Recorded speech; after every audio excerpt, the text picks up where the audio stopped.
Assalamu alaikum everyone. Welcome to Biological Concept. Today we are going to discuss about sources and importance of organic compound. Organic compound के क्या sources हैं या किस तरह से वो हमारी body के अंदर या हमारी lifestyle के अंदर क्या रोल प्ले कर रहे होते हैं, ये सारी चीज़ें हम डिस्कस करेंगे. सेकेंड ईयर केमिस्ट्री 7 चैप्टर का ये टॉपिक है.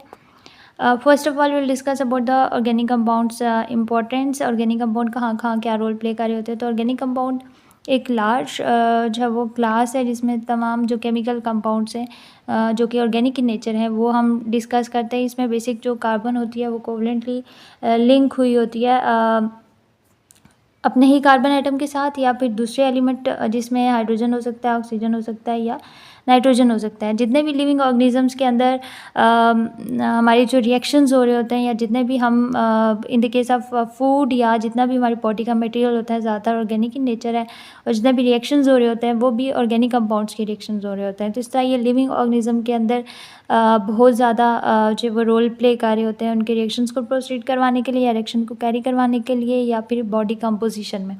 इसके अलावा एज ए एनर्जी हम इन्हें यूज़ करते हैं डिफरेंट इंडस्ट्रीज़ के अंदर ऑर्गेनिक कंपाउंड्स को जो कि हमें फॉसिल फ्यूल से मिलते हैं. उनकी डिस्ट्रक्टिव डिस्टिलेशन या फिर हम उनको जो है वो फ्रैक्शनल डिस्टिलेशन के थ्रू अलग करते हैं. ठीक है, जो हमें ज़मीन के अंदर से मिलते हैं जैसे पेट्रोल हो गया, नेचुरल गैस होगी, कोल हो गया और फिर उन्हीं से जो है वो हम एनर्जी जो है वो प्रोड्यूस करते हैं और डिफरेंट अपने जो प्रोसेस हैं उनको प्रोसीड करवाते हैं. एग्जाम्पल्स ऑर्गेनिक कंपाउंड्स की क्या क्या हैं. न्यूक्लिक एसिड जो हमारी बॉडी के अंदर होता है वो ऑर्गेनिक इन नेचर होता है. इसके अलावा फैट्स, शुगर, प्रोटीन्स, इंजाइम्स जो कि प्रोटीन इन नेचर होता है वो भी ऑर्गेनिक कंपाउंड हो जाते हैं. इसके अलावा हाइड्रोकार्बन फ्यूल जो हमें डिस्कस किया अभी के petroleum, oil, natural gas and coal वगैरह. नेक्स्ट है सोर्सेज. जो डेड प्लांट्स इनके सोर्सेज होते हैं ज़्यादातर और इसमें जो हमारे पास मेन जो हमें ऑर्गेनिक कंपाउंड्स मिलते हैं जो एज ए फ्यूल यूज़ होते हैं हमारे पास 3 है. First of all discuss about the petroleum, oil, natural gas and then last will discuss about coal. Hundreds of the hydrocarbons such as methane, octane, kerosene oil, petrol, benzene, toluene and other petrochemicals are obtained which are further used as a raw material of polymers. ठीक है, ये जो basic है हमारे पास octane हो गया, methane हो गया, केरोसिन या पेट्रोल वगैरह है, ये हमें एक नेचुरल फॉर्म में जो है वो इन सोर्सेज से मिल जाते हैं. जो डेड प्लांट्स के सोर्सेज हैं हमारे पास इनसाइड द अर्थ. ठीक है, आज क्लास के अंदर हमें ये मिल जाते हैं. तो ये जब हमें मिलते हैं तो ये रॉ फॉर्म में होते हैं.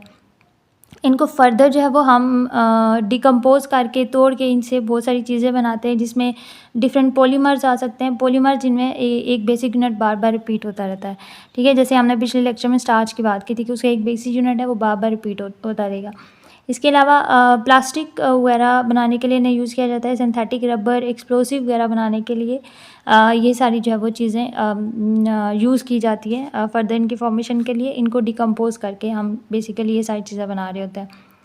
पेट्रोलियम जो है एक की सोर्स है. अगर हम अपनी कंट्री के अंदर भी देखें तो ये एक मेन सोर्स है पावर जनरेशन के लिए. जितने भी व्हीकल हम जो है वो यूज़ करते हैं उनको जो एनर्जी प्रोवाइड की जाती है वो थ्रू पेट्रोकेमिकल्स की जाती है. पेट्रोल उनके लिए ज़रूरी होता है, इसे फ्यूल यूज़ किया जाता है. और इसके अलावा जितनी most of the valuable substances जो हैं वो इसी को डिकम्पोज करके बनाए जाते हैं. जैसे हमने पहले भी डिस्कस किया सिंथेटिक रबर वगैरह, एक्सप्लोसिव, इसके अलावा प्लास्टिक वगैरह. और जो मेन एनर्जी सोर्स है ज़्यादातर कंट्रीज़ के अंदर वो पेट्रोलियम ऑयल है. और इसको जो है वो हम डिफरेंट पर्पसेस के लिए यूज़ करते हैं फॉर द एनर्जी फॉर्मेशन या एनर्जी जनरेशन. इसके अलावा हमारे पास आ जाते हैं कोल. ठीक है, कोल एक लास्ट जो है वो हमारे पास ऑर्गेनिक कंपाउंड का सोर्स है. ठीक है, ये भी डेड डिकेइंग जो है वो प्लांट्स के जो ऑर्गेनिक मैटर्स होते हैं उनके जो रिमेन से मिलते हैं उनसे ये बनता है. ठीक है, और इसके जो है वो बेसिकली ऑर्गेनिक कंपाउंड है. कोल टार इसका जो है वो रॉ मटेरियल होता है. इसके अलावा डिफरेंट ऑर्गेनिक कंपाउंड इसके रॉ मटेरियल्स में होते हैं. ठीक है, कोल टार आ जाता है इसमें. इसके अलावा एरोमेटिक कंपाउंड्स वो वाले जिसमें बेंजीन रिंग आपको वजह नज़र आ रहा है, एक या एक से ज़्यादा. ठीक है, और इसके अलावा भी बहुत सारी जो है वो कोक हो गया या इस तरह की जो चीज़ें इससे बनाई जाती है कोल से. ठीक है, और इसके अलावा इसको यूज़ किया जाता है परफ्यूम्स वगैरह के अंदर क्योंकि एरोमेटिक है. एरोमेटिक कंपाउंड जिनके अंदर बेंजीन रिंग है. ठीक है, और इसके अलावा एरोमेटिक जो होते हैं वो वाले कंपाउंड ये बेंजीन रिंग इस फॉर्म में होता है. और इसके अलावा जो है वो एरोमेटिक नाम से जुड़ा है, इनकी अरोमा होती है, मतलब प्रॉपर एक स्मेल होती है.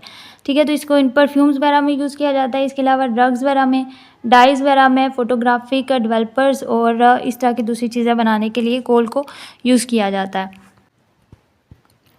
Next will discuss about the formation of coal. ठीक है, कोल कैसे बनता है। सबसे पहले आप यहाँ पे देख सकते हैं एक प्रॉपर सीरीज़ की फॉर्म में आपको बताया हुआ है। जो फर्स्ट स्टेट होगी वो हमारे पास वुड होगी, डेड प्लांट्स और ट्रीज़, ठीक है, उनके जो रिमेन्स होंगे वो, और उनकी जब बैक्टीरियल और केमिकल रिएक्शंस होंगे थ्रू डिफरेंट बैक्टीरिया, ठीक है, जो कि अर्थ क्रस्ट के अंदर होंगे, वो सारी इसको डिकम्पोज करके ट्रांसफॉर्म कर देंगे पीट के अंदर, ठीक है, जो कि एक लो क्वालिटी जो है वो with lower percentage of carbon एक कोल की टाइप है, उसमें कन्वर्ट होगा। फिर inside the earth due to high temperature और प्रेशर उस वो एक अलग फॉर्म में कन्वर्ट हो जाएगा, जिसे लिग्नाइट बोलते हैं। इसमें कार्बन के जो कंटेंट होते हैं वो पीट के मुकाबले में थोड़े से ज़्यादा होते हैं। ये थ्रू हाई प्रेशर जो है वो with the passage of time ये बिट्यूमिनस कोल के अंदर ट्रांसफॉर्म हो जाएगा, जिससे इसकी क्वालिटी थोड़ी सी अच्छी हो जाएगी, मतलब इसको हम ज़्यादा अच्छे पर्पसेस के लिए यूज़ करेंगे।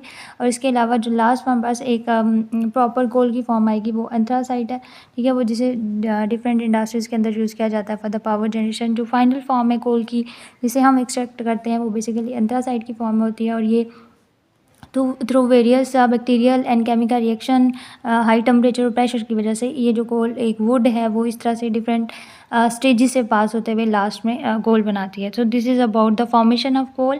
ठीक है, नेक्स्ट हमारे यही हमने चीज़ें डिस्कस करनी थी इस लेक्चर के अंदर, जिसमें हमने सोर्सेज डिस्कस किए, इंपॉर्टेंट्स और टाइप्स के क्या क्या हो सकती हैं ऑर्गेनिक कंपाउंड के, और किस तरह हम उन्हें यूज़ कर सकते हैं। This was all about the sources and importance of organic compound. Thank you.